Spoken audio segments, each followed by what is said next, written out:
Yo, what is up guys, Anthony here, back with another Destiny Child video. And in today's video everyone, as you can see here up on the screen right now, we do have the September 29th 2020 update note for Destiny Child Global, which does feature the new Evils Under the Sun Ragna break and more. So we'll be overviewing the key points from this update note, and if you guys would like to read the entire update note in a whole, then I'll be sure to link it in the description box below as well. But without further ado, let's get into the Ragna break September 29th update note. Alright everyone, to start it out here, we do have the Ragna break tab here, the first one right below the summary tab. We have first of all, Ragna break season 11 Evils Under the Sun Ragna break period will start after the September 29th maintenance up until October 20th until maintenance. Slayers period October 1st for UTC up until October 20th until maintenance. And we also do have the event item exchange period October 20th after maintenance up until October 27th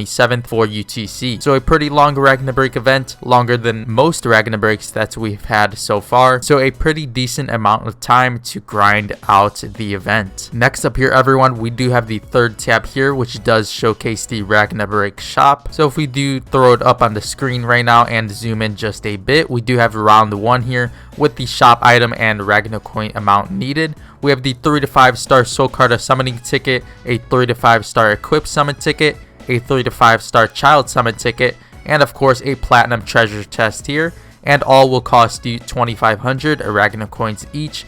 And the final reward for the round 1 will of course be a 5 star piercing Luin. For round 2 here, we do have the 3 star small aura heart, 4 star small aura heart, gold treasure chest, platinum treasure chest, and they will all cost you 5,000 Ragna coins each. And the final reward for shop round 2 will include a 5 star A Knight's piercing spear, which of course will be a new weapon brought alongside the new event. For round 3 here, we do have the 4 to 5 star soul carta summoning ticket, a 4 to 5 star equip summon ticket, a 4 to 5 star child summon ticket, and of course a 3 to 5 star 10 times child summon ticket as well. And these will all cost you 12,500 Ragna coins each. And the final reward for shop round 3 will of course be a 5 star A Knight's Lancer uniform, which will be the Luin armor set. Round 4 here does bring a +5 weapon refinery orb, a +5 armor orb, a +5 accessory orb, a 3 to 5 star 10 times child summon ticket, and these will all cost you 30,000 Ragna coins each. The reward for the round 4 shop will of course be a 5 star A Knight's Holy Lance medal, which will be the accessory to round up the equip set for this event. For round 5 here, we do have a 5 star illusionary Durandal, which will cost 30,000 Ragna coins, and we also do have a 5 star A equip summon ticket, a 5 star accessory summon ticket, a 5 star wood type child summon ticket, and these will all cost you 40,000 Ragna coins each. So on the 5th shop, we do have a 5 star unit here, the Durandal 5 star supporter. So a pretty nice copy here, as we do receive him for the low cost of 30,000 Ragna coins. And the final reward for the round 5 shop will of course be a second 5 star piercing Luin. As for the after 5 round here, we do have the platinum treasure chest box, can be purchased up to 5 times per day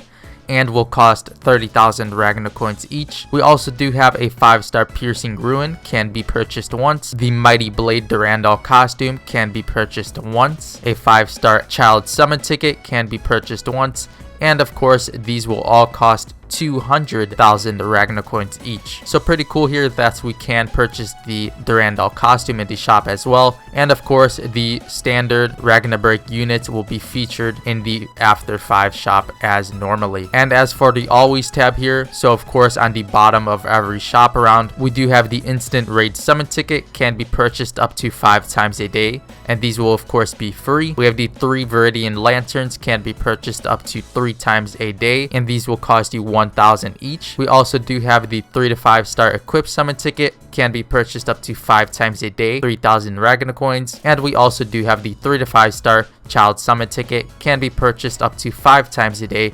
4,000 Ragna coins each. Next up here everyone, we do have the new childs that will be introduced with the Evils Under the Sun event. First up here, as you can see on the screen already, we do have the 5 star Proud Failnaught, the fire type supporter unit.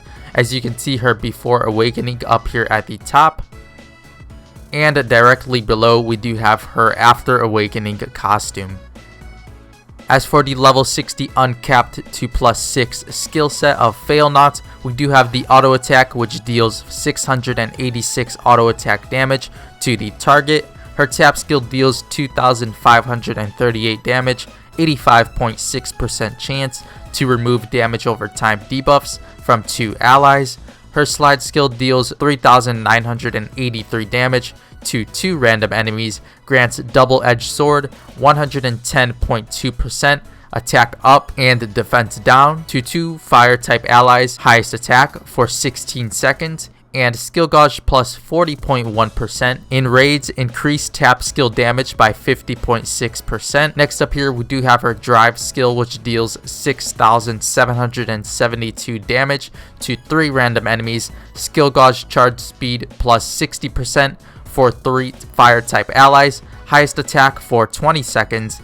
In raids, increase tap skill final blow by 30%. And as for the leader buff here, we do have skill gauge charge speed plus 15% for fire type allies. So overall, a very nice kit and just what we expected coming over from the Japan version of her. So of course, a very necessary supporter unit to help out a ton in the Luin Ragna break, as she does help out your fire units with the double-edged sword on her slide skill. Of course, her tap skill is very good as well, as she does remove the damage over time debuffs, which Luin does apply, and her drive skill will help as well, of course, when she does increase the tap skill final blow by 30%, which will help a ton with your tap skill attackers in this Ragna break event.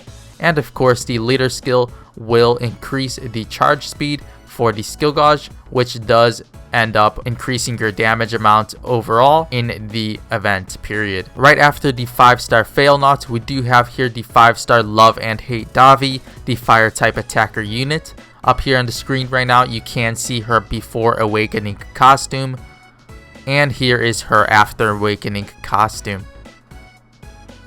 As for her skill set, at level 60 uncapped 2+6, we do have her auto attack here, which deals 749 auto attack damage to the target. Her tap skill deals 3,012 damage 3 times, ignore defense damage 1,032, and 855 bonus damage to wood type enemies. In raids, 85.2% chance to grant overload, except for drive skills, all skill damage plus 30%. Skill cooldown time increased, skill gauge charge speed decreased to self for 14 seconds long. Next up here, we have her slide skill, which deals 4,666 damage to 3 random enemies and inflict fortitude explosion, cancels 2 counts or less of fortitude, deals damage equal to 504 of each count remaining afterwards. Her drive skill here deals 8,505 damage to all enemies, 700 bonus damage to enemy attackers. As for her leader buff here, we do have tap skill damage plus 15% for fire type allies. In raids, tap skill final damage 15% added. Overall here, Davi is a very strong fire type attacker unit. She could actually have a ton of use in PvP, as her tap skill is very nice, and of course her slide skill as well. As for the Ragna break raid, currently she will be very strong, as she does have the overload ability on her tap skill, and of course she does inflict fortitude explosion on her slide skill, which will help a ton against Luin, as Luin does gather up to 25 stacks of fortitude on her level 40 boss. As for Davi's leader skill, it's very strong as well, as in raids, she does increase the tap skill final damage at a plus 30% rate for your fire type allies during raids. Next up here, after the Love and Hate Davi, we of course do have the 5-star Piercing Luin, the wood type attacker.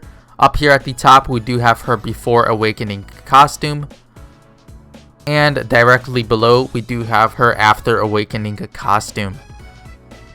As for Luin's level 60 uncapped 2+6 skill set, we do have her auto attack, which deals 749 auto attack damage to the target. Her tap skill deals 3,045 damage and also has a 92.8% chance to grant attack defense switch.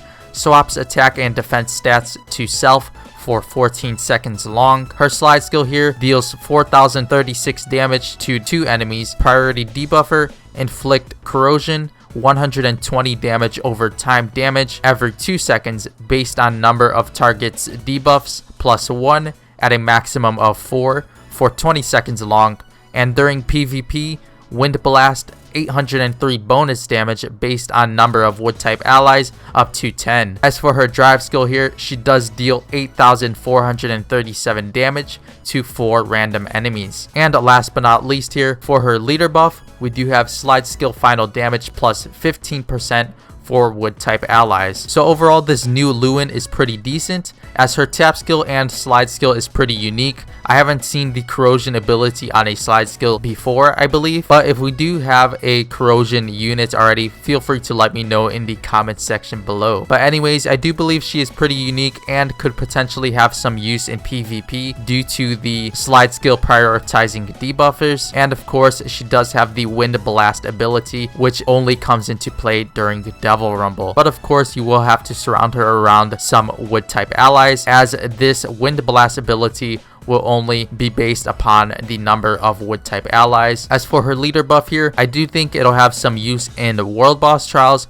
and of course maybe some future Ragna events. Next up here everyone, we do have the new costumes that will be added after the September 29th update. We do have here the Mighty Blade Durandal here, and of course it'll be available at the Night World Rebirth Labyrinth costume shop. So here it is on the screen right now. Pretty unique costume. I do like it quite a bit for the Durandal unit, and it'll be cool if you do like this unit a ton. Next up here everyone, we have the new Hot Spring costumes that will be of course brought alongside this new event. We do have the Hot Spring Fail Not costume, as you can see up on the screen right now.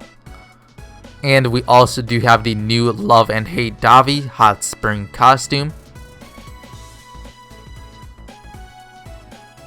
And last but not least here, we do have the Hot Spring Piercing Luin costume as well for the spa.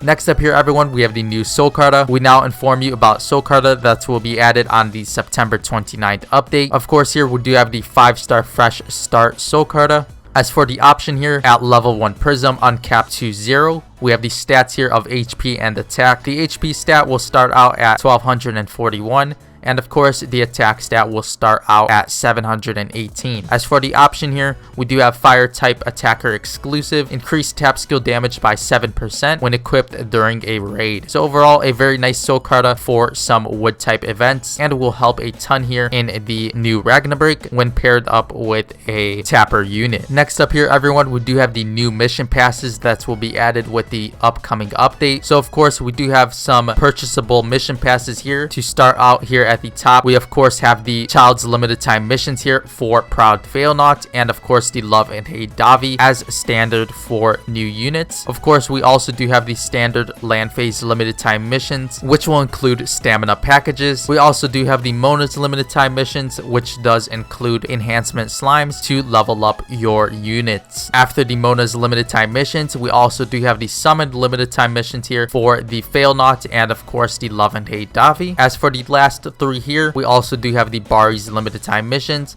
Davi's Limited Time missions, Piercing Luin episode, and of course Lisa's Limited Time missions here, Clear Chapter 2 story missions. Next up here everyone, we do have the new summons that will be added with the upcoming update. Of course here we do have at the top the pickup summon featuring Fail Not, and for the details we do have Proud Fail Not here at a 1% rate, and of course all 5-star childs at 2% rate. After the Fail Not's pickup summon, we do have the pickup summon for Love and Hate Davi, which will include 5-star Love and Hate Davi at a 1% rate, and of course all 5-star childs at a 2% rate. We also do have the 6% 5-star summon returning, and of course we do have boosted pickup summons for Proud Fail Not, and of course the Love and Hate Davi, which will of course guarantee you the featured unit upon summoning a 5-star, and of course after summoning a 5-star unit on these specific banners, the pickup summon will go away. We also do have the dual pickup summon featuring Fail Not and Love and Hate Davi on the same banner. After, we also do have the pickup summon Raid Best Child, which does feature 5-star Christmas Letta, also 5-star Runaway Thisbe, and of course we do have Prophet Dana as well, all at a 1% rate. And of course, we do have a pickup summon featuring a piercing Luin, and of course the fresh start pickup summon, which will of course be the new 5-star soul carta at a 1% rate, and all 5-star soul cartas at a 2% rate. As for the other land phase shop packages here, nothing too unique about these packages as they're pretty standard for new units, but the ones at the bottom are pretty unique as we do have the fire type summon ticket lucky box here. Of course, we also do have the raid best package here, and we also do have the best A equipment select package here, which does feature a ton of very strong equipment. And last but not least here, everyone, for the events, we have the all type day dungeons open. Day dungeons for all types will be open during the event period. The period will start out after the September 29th maintenance up until October 6th for UTC. Alright everyone, so that'll be it for the update note of September 29th, 2020. Feel free to let me know in the comment section below what you do think of the update note and of all of the new content that we'll be receiving for this specific update. But before you go everyone, if you did enjoy today's Destiny Child video, make sure to leave a like, and of course make sure to subscribe to the channel if you haven't already done so and are enjoying the Destiny Child content. Now with all of that being said, I'll see you all in tomorrow's Destiny Child video. Thank you all so much for watching.